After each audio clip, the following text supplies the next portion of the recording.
Hello, आता आपण बघूया विण दोघांतलीही तुटेना या मालिकेचा एपिसोड घेऊ. आत्तापर्यंतच्या भागात आपण असं बघितलं की निलिमाची सगळी पोल स्वानंदीने समोर खोलली आणि तेव्हा समोरच ती निलिमाला विचारते की हे तुम्ही कोणाच्या सांगण्यावरून केलं निलिमा मावशी, हेही सांगून द्या.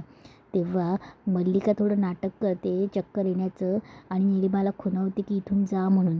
तेव्हा निलिमाला स्वानंदी पुन्हा तोच प्रश्न विचारते. तेव्हा निलिमा उडवाउडवीचे उत्तर देऊन मोकळी होऊन जाते की ती सांगते की निकिताने माझा एक दिवस खूप अपमान केला होता आणि तो अपमानाची परतफेड म्हणून मी असं केलं.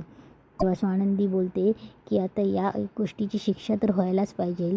तेव्हा मल्लिका मुद्दामच पुढे येते आणि बोलते की नाही, मग शिक्षा तर व्हायलाच पाहिजे, पण हिला शिक्षा मी देणार म्हणून. तेव्हा मल्लिका पुढे येऊन तिच्या 2-3 कानाखाली वाजवते आणि बोलते की इथून पुढे माझ्या घरात तू पाय ठेवू नकोस. तेव्हा आजी बोलते की मल्लिका, अगं एवढंच फक्त. तेव्हा मल्लिका बोलते की नाही, तुम्हाला काय वाटलं की एवढी शिक्षा देऊन मी गप्प बसणार आहे? नाही. तेव्हा मल्लिका बोलते की नारायण, काळा रंग आण. तेव्हा बोलते की काळा रंग लावून हिचं तोंड काळं केल्याशिवाय हिला कळणार नाही. तेव्हा ती तिच्या तोंडाला काळा रंग फासते. तेव्हा निलिमा खूप माफी मागत असते की मल्लिका मला माफ कर म्हणून, पण मल्लिका तिला काही बोलूच देत नाही आणि तिचा काळा रंग लावून तिच्या चेहऱ्यावर तिला चालती हो आणि या पुढे या घरात पाऊलही ठेवू नको असं म्हणून तिला काढून देते. सगळं सत्य, सगळे व्हिडिओ बघितल्यावर समर खचून जातो. समरला काहीही कळत नसतं. तेव्हा समर आपल्या खोलीत चालला जातो. इकडे आजच्या भागात आपल्याला असं बघायला भेटते की आजी स्वानंदीचं खूप कौतुक करत असते की तू श्वेताला न्याय मिळवून दिला, तू आनंदची आणि समरची किती वर्षांची मैत्री एकत्र आणलीस, तुझं किती कौतुक करावं ते कमीच आहे म्हणून. तेव्हा स्वानंदी बोलते की आजी, मी नेहमी सत्याच्या बाजूनेच उभी राहते. समर इकडे त्याच्या खोलीत येतो. त्याला खूप वाईट वाटत असतो. तो सारखा चक्रा मारत असतो. त्याला प्रत्येक गोष्ट आठवत असते की त्याने आनंदला कसं अपमानित होऊन घराबाहेर काढलं होतं. तेव्हा समर ती खालीच बसतो आणि रडत असतो. खूप रडत असतो. तेवढ्यात स्वानंदी येते. तेव्हा समर पटकन टर्न होतो आणि डोळे पुसतो. तेव्हा स्वानंदी त्याच्या जवळ येते आणि बोलते की भाऊ, रडा रडा, पूर्णपणे मोकळे व्हा. असं नाही आहे की पुरुषांनी रडायला नाही पाहिजे, फक्त बायकांनीच रडायला पाहिजे. दोघांनाही मन असतं आणि रडून ते मोकळं करायचं असतं. तेव्हा ती बोलते की एक काम करा, तुम्ही पूर्ण तुमचं मन शांत होऊ द्या, तुमचं रडणं बाहेर येऊ द्या, तुमचं जे मनात खतखतते ते सगळं अश्रूंद्वारे अश्रूंना वाटा मिळू द्या, मी आहे बाहेर. तेव्हा स्वानंदी बाहेर जायला लागते. तेव्हा समर तिचा हात पकडतो. तेव्हा स्वानंदी बराच वेळ त्याने पकडलेल्या हाताकडे बघत असते. तेव्हा समर तिला खाली बसवतो आणि तिची पूर्णपणे तिला थँक्यू बोलत असतो. खूप रडत असतो आणि सांगत असतो की स्वानंदी मॅडम, तुम्ही आज पुन्हा दाखवून दिलं की तुम्ही सत्याच्या बाजूने उभे आहात म्हणून. समर तिचे खूप आभार मानत असतं. तिचे उपकाराची भाषा करत असतो तिच्यासोबत. तेव्हा स्वानंदी बोलते की कुठून येते हो ही उपकाराची भाषा? तेव्हा समर तिचं खूप कौतुक करत असतो. तेव्हा स्वानंदी बोलते की हे बघा, देव तुमच्या बाबतीत बायस आहे बा ना. तेव्हा समर बोलतो की म्हणजे? तेव्हा स्वानंदी बोलते की बघा ना, मी कितीतरी प्रार्थना करते देवाला आणि नेहमी काही ना काही मागत असते, पण तेव्हा माझं देव लवकर नाही पूर्ण करत, पण तुमचं लगेच पूर्ण केलं हो. आज आज तुम्ही मागितलेलं तुम्हाला मिळालं. तेव्हा समरला कळत नसतं. तेव्हा समरला सकाळचं आठवतं. तेव्हा तो देवासमोर बोललेला असतो की स्वानंदी मॅडमची जी काही इच्छा असेल ती पूर्ण होऊ देत म्हणून. तेव्हा समर बोलतो की काय तुम्ही हे मागत होतात? तेव्हा स्वानंदी हसून बोलते की हो, की मला पुरावे मिळू देत आणि ते तुमच्यासमोर उभे होऊ देत, हे मी मागत असतो.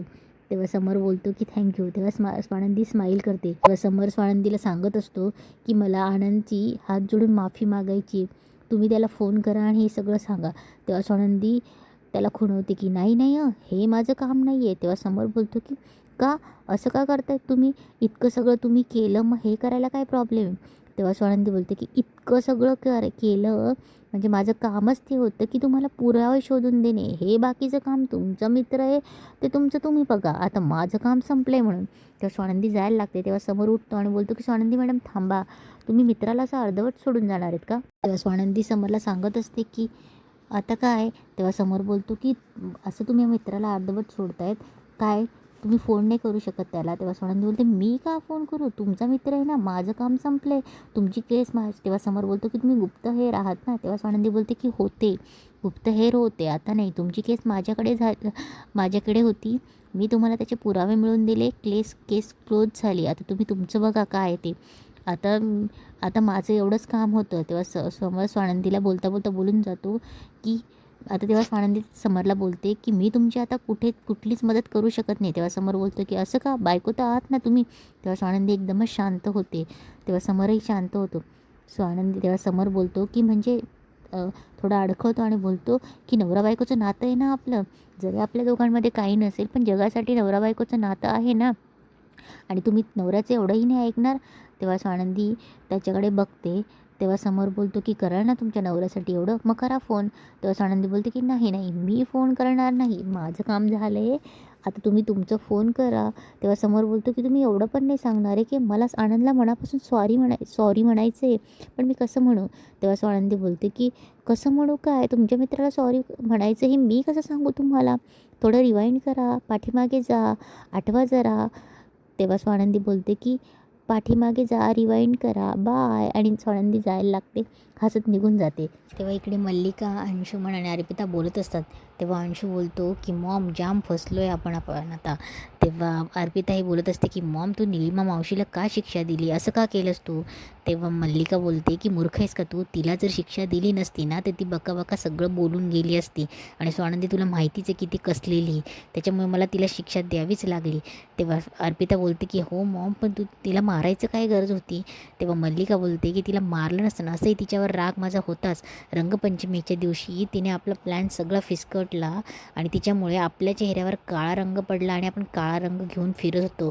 तिला जर मी बोलली नसती ना, तिला मी शिक्षा दिली नसती ना, तर ती सगळं काही आपलं नाव सांगून मोकळी झाली असती. तेव्हा अंशू बोलतो की बरं झालं निलिमा मावशी असंही भरोशाची राहिली नव्हती, बरं झालं मॉम तू तिला शिक्षा दिलीस म्हणून. तेव्हा अर्पिता बोलते की मॉम कसलं डोकं लावलंस ना तू.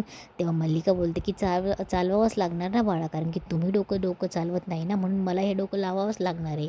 समरसारखा मासा गळाला चांगला इतक्या वर्ष लागला होता, पण आता तो गळ सैल झाला आहे या स्वानंदीमुळे. इकडे आनंद खूप पॅनिक झालेला असतो.